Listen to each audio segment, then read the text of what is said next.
It is good to have you join me on yet another episode of the program Service to Humanity, a program designed to update you on the activities of the Federal Ministry of Humanitarian Affairs, Disaster Management and Social Development. On the program this evening, we shall be bringing you reports of recent happenings in the ministry and its agencies.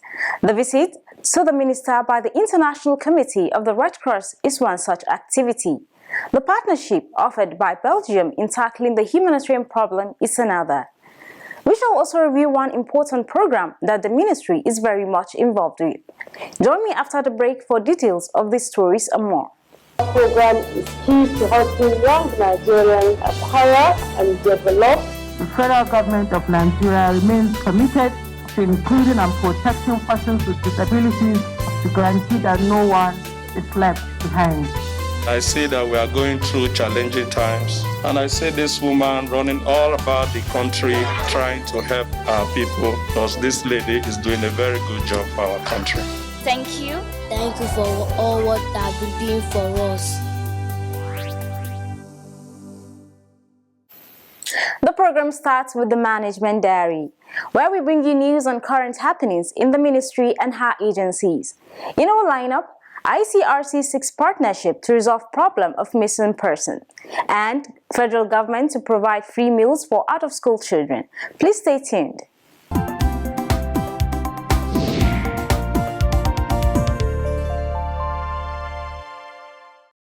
The International Committee of Red Cross (ICRC) has sought the collaboration of the Ministry of Humanitarian Affairs, Disaster Management and Social Development in resolving 24,000 requests of missing persons made by Nigerian families. The Vice President of the ICRC, Gilles Carbonnier, made this known when he paid a courtesy visit to the Minister, Sadia Umar Farouk, in Abuja.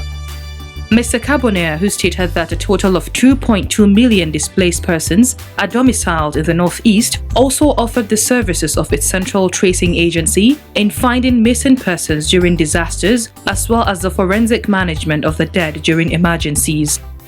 He added that the 24,000 requests received from Nigerian families for their missing daughters or sons account for half of the cases of missing persons in the continent, and that is why they seek to work with different entities to progress in the resolution of these missing cases.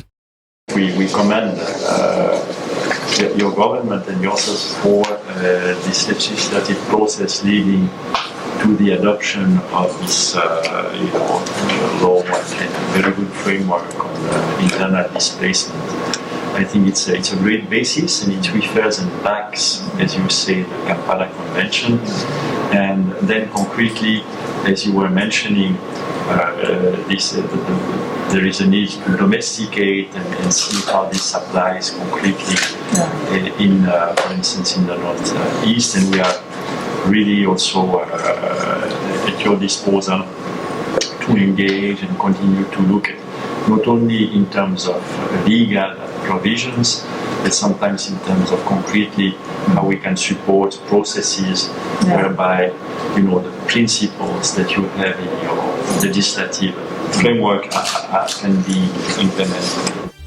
In her response, the minister appreciated the International Committee of the Red Cross for its numerous humanitarian works in Nigeria, especially in the Northeast, and their provision of support and succor for displaced persons affected by disaster.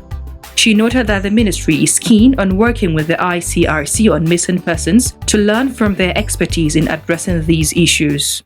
This is very commendable, and as I said, this is really the focus of this ministry because we understand that we cannot sustain the humanitarian intervention. Yes, it is very key, but the emergency response is very key. But what next after that?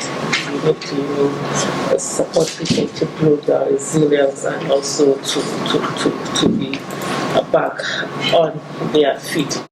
On the issue of the Muslim persons, this is also something that the ministry will be very keen to see how we can work with your agency to learn from your expertise on how we're going to address these issues. You have a lot of issues of unaccompanied minors in the camps, people who have lost their parents, they don't even know their identity. So it's something the government is working on to see how these unaccompanied minors can be provided, and we can use that to even start the tracing of the missing people. So this is an area that we are very, very interested in, and we hope to see how we can use that advice.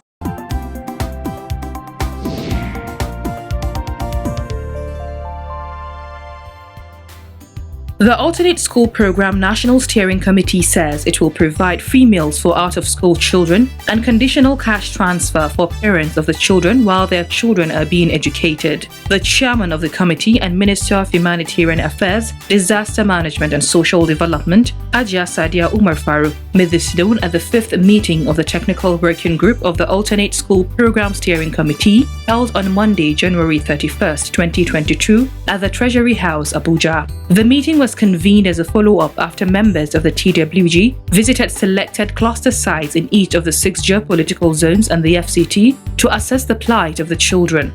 Umar Farouk said that the inability of out-of-school children OOSC to access education was partly due to their socio-economic obstacles. She, however, stated that the OOSC problem will be tackled through several distinct measures. She revealed that her ministry aims to tackle this problem in a multi-pronged fashion by not only providing educational opportunities to the OOSC, but simultaneously providing them buffers against challenges that impede their ability to access education, citing the daily feeding for them when they are being educated, and conditional cash transfers for their parents to enable their active participation as examples. This, she added, will be done through the National Social Investment Programs (NSIPs) under the ministry, as it is a much-needed intervention for this vulnerable section of the population.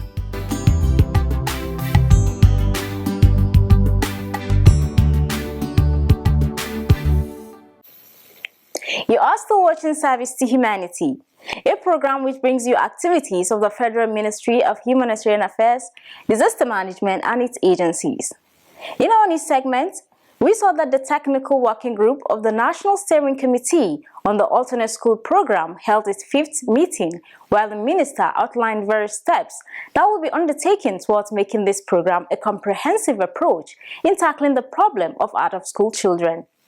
And that is where we shall be taking our review of milestones in the ministry as we take a look at the Alternate School Program. In this interview we had with the chairman of the Technical Working Group, Engineer Umar Bindir. He shed light on their reports on how the ASP and the National Social Investment Programs will work to contain the problem of out-of-school children. Keep watching.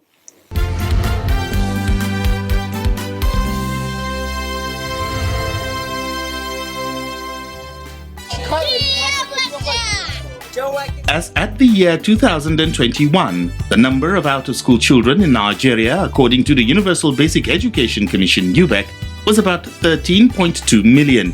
10.5 million were aged between 5 and 14 years, which is the basic education age. 60% of these children were girls. The Alternate School Program is an intervention introduced by the federal government to tackle the problem of out-of-school children in Nigeria. They're saying the country with the highest number of out-of-school children is Nigeria. He's disturbed with that. He said, look, Nigerians are hardworking. I have established UBEC, Universal Basic Education Commission. Every state have a SUBEB. We are trying to ensure that children go back to school, sinking resources, and so on. Still, this number is there. He said, no. We have to devise a very creative and innovative way of taking education to the children, wherever they are. It is an intervention program focused on providing education in a flexible way to out-of-school children, while also providing them with social investment program benefits. On the 27th of January 2021, President Muhammadu Buhari inaugurated the 18-man National Steering Committee on the Alternate School Program. The National Steering Committee on ASP, co-chaired by the Ministers of Humanitarian Affairs, Disaster Management and Social Development, and Education, was to draw up a plan that would ensure a holistic and comprehensive inclusiveness of appropriate basic education for vulnerable children. The committee held her inaugural meeting on the 3rd of February 2021 to work out plans and modalities to set the ball rolling. And by its second meeting, it was agreed by the steering committee that a 30-member technical working group on the alternate school program be inaugurated. The terms of reference for this TWG are as follows. One is to develop a strategic framework for the implementation of the ASP across the country. Two is to design a comprehensive stakeholder mapping strategy to identify and ensure effective management for successful delivery of the program nationwide. Three, to design the consultative and planning process for effective takeoff of the ASP initiative. Four, to prepare a statement of work for consideration and approval by the ASP National Steering Committee. My committee, I am chair, but I have a co-chair from Planning Commission because that is Ministry of Budget, Finance, Budget and National Planning, and we also must have a co-chair from Ministry of Education. That is the custodian of education in Nigeria. The TWG immediately went to its drawing board to come up with a strategy and plan to tackle the challenge of out-of-school children in Nigeria. And you can write Arabic on it, but also you can write English. After carrying out its findings and designing a plan, the TWG submitted its report to the 18-man committee. With acquired data and statistics, the TWG reported problems it has figured out and how the problems can be tackled. We want to look at the platforms of the social investment program and see how do we onboard the beneficiaries of the out-of-school children onto that. And then also part of the outcomes is that we'll come up with a very standard database nationwide, establishing a comprehensive pool of data on all the beneficiaries that require assistance based on the program, and then realistically spell out the engagement, the levels that we hope to achieve. And at this level, I want to report that we are looking at engaging at least 50% of the out-of-school children population into the ASP by 2023. 50% meaning somewhere around 6 or 6.5 million children. These children would be captured on a created national database, with each child having his or her national identity number, along with other relevant information for the sake of accuracy. This was totally designed and manufactured in Nigeria. We didn't import anything. A little demonstration of some teaching materials designed for the ASP was done by the chairman of the TWG. You now can take a school to a child rather than trying to bring a child to school. But in addition to this, you have software for all these kids. How to braid the hair, how to cook a dish, how to repair everything embedded in this. They came here and gave us all of this. So we also had a woman coming from Lagos. She had a mobile education facility. Coach Chama, you remember? They came here. And then they demonstrated that you can move things under a tree and teach. So we are working around the clock to ensure that we hit this from all angles. So, Honorable Minister, with all due respect, I assure you that this committee here, supporting your main committee, will not build another bureaucracy. We will do our best to ensure that we inject sanity in this solution, and we will always liaise and come back to you for further directive. Dr. Binder explains how the TWG plans to involve the out-of-school children into the alternate school program. Hitting some of the flashpoints of out-of-school children, whether they are dump sites, whether they are markets, whether they are mechanic villages, whether they are Algeria the schools or whatever. We have designed a process of identifying all these flashpoints nationwide, and it is at these flashpoints that we're going to design to deliver this education. The early designs is that we will go there. If there is a big tree, we will clean the bottom of the tree and buy mats or tables or whatever and adjust and have a school there. The TWG also decided to group the benefiting children into 4 categories. The groups are children engaged in informal systems of education like the Algeris, children involved in any form of economic activity or labor, barrow boys, etc., girl child without access to formal education, and victims of insurgency, especially those in IDP camps.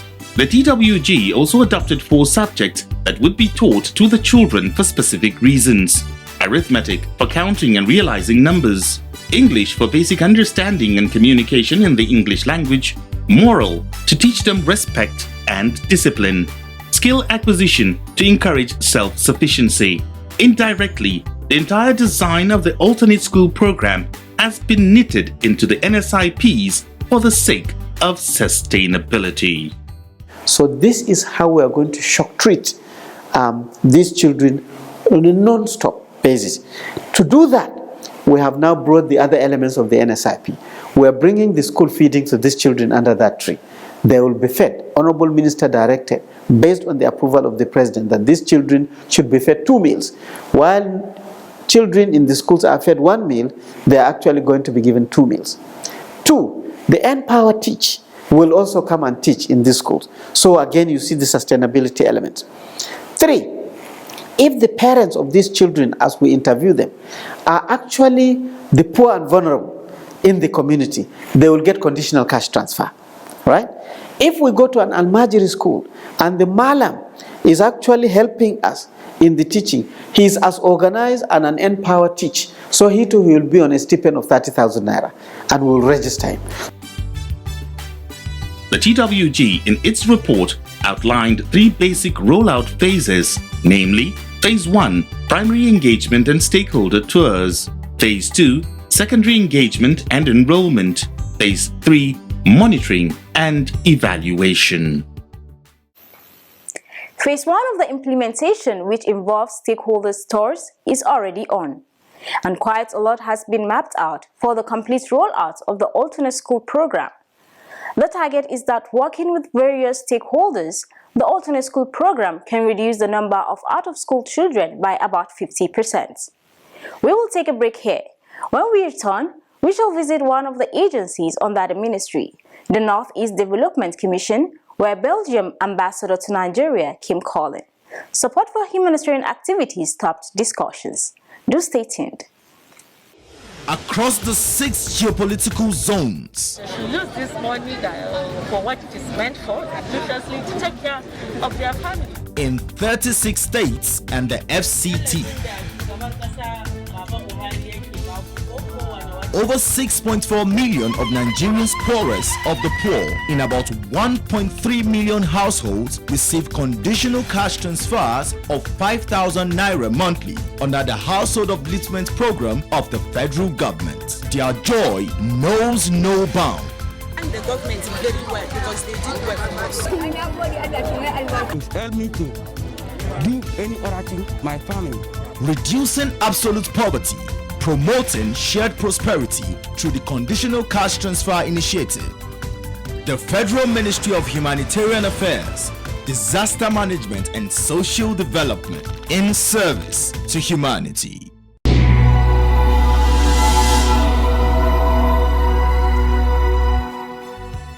The Kingdom of Belgium pledged to continue providing humanitarian support in the Northeast region.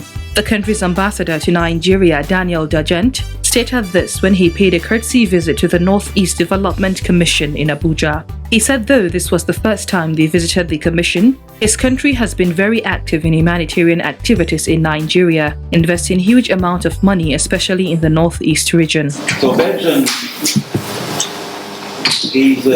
investing a lot of money within the Nigerian Humanitarian Fund, which is very active, as you know, in the Borno state. And personally, I visited the Borno state several times. So this is the first courtesy visit to Nigeria, to your institution, and I am keenly interested in knowing far better what you are doing. In his response, the Chief Executive Officer of the NEDC, Muhammad G. Al-Ghali, expresses appreciation over what the Belgium government is doing to contain humanitarian crisis in the northeast, which is affected by insurgency. He, however, advocated for more support from the country in other areas apart from humanitarian, especially agriculture, sports, among others. Our mandates span between providing humanitarian help to development to peace building. At the start, our main challenge has been how can we contain the high level of humanitarian crisis that affected the region. And I know for sure Belgium, as part of the EU, is one of the largest contributors to the humanitarian, in support of the humanitarian crisis in the Northeast. And for that, we thank you very much. And I'm sure the people of the Northeast, by extension, Nigerians, are very grateful for what you have done before. But still, as I said earlier, peace is returning, but still we have the hangover of the humanitarian crisis. Because when it started, people are in the camps. I'm sure when you visited the States, most people are in the camp. But now that they are going back to their original homes or new settlements, definitely they are going to meet another crisis in terms of how do they settle down and what to do and so on and so forth. Because for most of them, life is just restarting.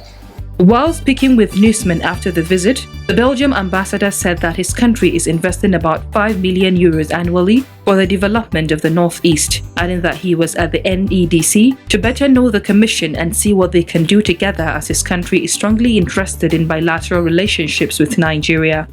Belgium is very deeply involved in humanitarian assistance in the northeastern part of the country, as we are the donor number 2 of the Nigeria Humanitarian Fund. I personally visited Borno State twice, and I wanted to better know your organization and to know also what we can do together. Belgium has a very strong interest in developing its bilateral relationship with Nigeria. Business, commerce, human relationship, but we are not indifferent to what is happening in the northeastern part of the country, especially from a humanitarian point of view. As a result of that, we are very active, and we are at the disposal of the Nigerian authorities to do better.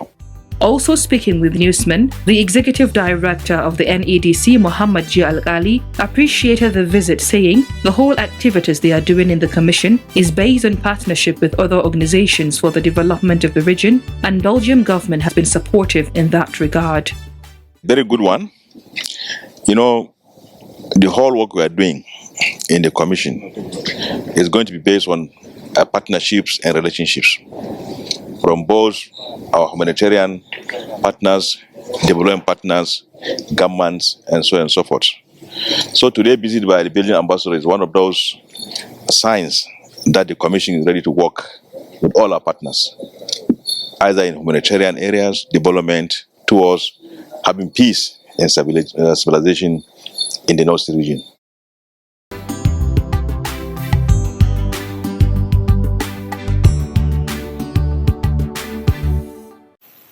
With that, we come to the end of our program for this week. Until I come your way again next week, stay safe. Don't forget to send in questions and suggestions to any of our social media platforms, or drop a message on the Ministry's page on Facebook or Twitter. My name is Hafsat Mustafa Hadija. See you next week.